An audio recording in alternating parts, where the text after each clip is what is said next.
यह कहानी एक वफादार नौकर गोपाल की है जो अपने मालिक के प्रति निस्वार्थ भक्ति रखता है। हालांकि परिस्थितियां उसे एक कठिन परीक्षा में डाल देती हैं, जिससे उसे बहुत बड़ी सीख मिलती है। एक छोटे से गांव में सुरेश नाम का लड़का रहता था। बचपन में ही उसने अपने माता पिता को खो दिया। उसके पास न कोई सहारा था, न ही उसके पिता की कोई जमीन। वह एक छोटी सी झोपड़ी में रहता था, लेकिन गांव में आई बाढ़ के कारण उसकी झोपड़ी भी बह गई। गांव के जमींदार धर्मदास बहुत दयालु व्यक्ति थे।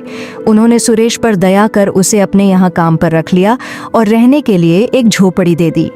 समय बीतता गया और सुरेश बड़ा हो गया। अब वह पूरी लगन से जमींदार के यहाँ काम करता था और जमींदार भी उस पर बहुत भरोसा करने लगे थे। एक दिन जमींदार ने सुरेश से कहा, बेटा, तुम अब शादी क्यों नहीं कर लेते? अब तुम्हारी शादी की उम्र हो गई है। तुम्हारी पत्नी आएगी तो तुम्हारे कई कामों में हाथ बौंटाएगी।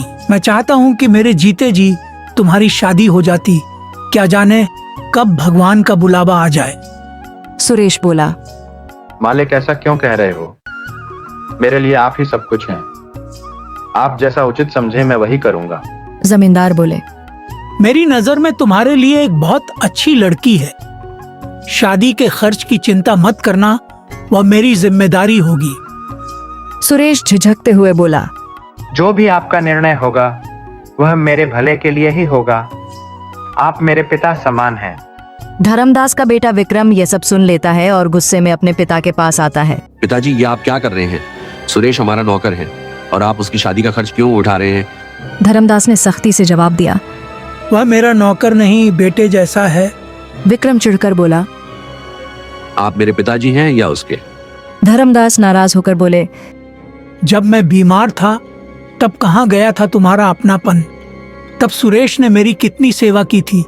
वह दिन रात मेरी देखभाल करता था और तुम अपने शौक में मस्त रहते थे। तुम मुझे मत सिखाओ कि कौन अपना है और कौन पराया। विक्रम और भी गुस्से में आ गया। उसने सोचा कि उसे सुरेश को रास्ते से हटाना होगा। विक्रम नशे और जुए की लत में डूबा हुआ था। एक दिन उसने अपने पिता से 10,000 रुपए मांगे, लेकिन जब जमींदार ने उसे पैसे देने से इनकार कर दिया तो वह भड़क उठा। विक्रम ने सोचा, अब मैं देखता हूँ कि मुझे पैसे कैसे नहीं मिलते। वह चोरी की योजना बनाने लगा। अगले दिन जमींदार की तिजोरी से 20,000 रुपए गायब हो गए। पूरे घर में हड़कंप मच गया। विक्रम मौके का फायदा उठाकर बोला, पिताजी, चोर और कौन हो सकता है? सुरेश ही होगा। सुरेश हैरान रह गया। उसने सफाई दी, मालिक, मैं ऐसा नहीं कर सकता। आप पर मेरा पूरा जीवन समर्पित है। लेकिन विक्रम ने उसे झूठा ठहराते हुए उसके घर की तलाशी की मांग कर दी। जमींदार ने पहले विक्रम के कमरे की तलाशी ली, लेकिन वहां कुछ नहीं मिला। फिर सुरेश की झोपड़ी की तलाशी ली गई और वहां से पैसे मिल गए। सुरेश स्तब्ध रह गया। यह कैसे हो सकता है? यह किसी की साजिश है। जमींदार का भरोसा टूट गया। विक्रम बोला, देख लिया पिताजी, अब पता चला कि कौन सच्चा है और कौन झूठा। धर्मदास को बहुत बड़ा झटका लगा। उन्होंने सुरेश की तरफ देखा, लेकिन कुछ नहीं बोले। सुरेश रोते हुए बोला, मालिक, मैं निर्दोष हूँ।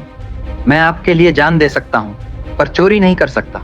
धर्मदास ने गहरी सांस ली और कहा, मुझे अब कुछ नहीं कहना, तुम यहाँ से चले जाओ। सुरेश वहां से दुखी होकर चला गया।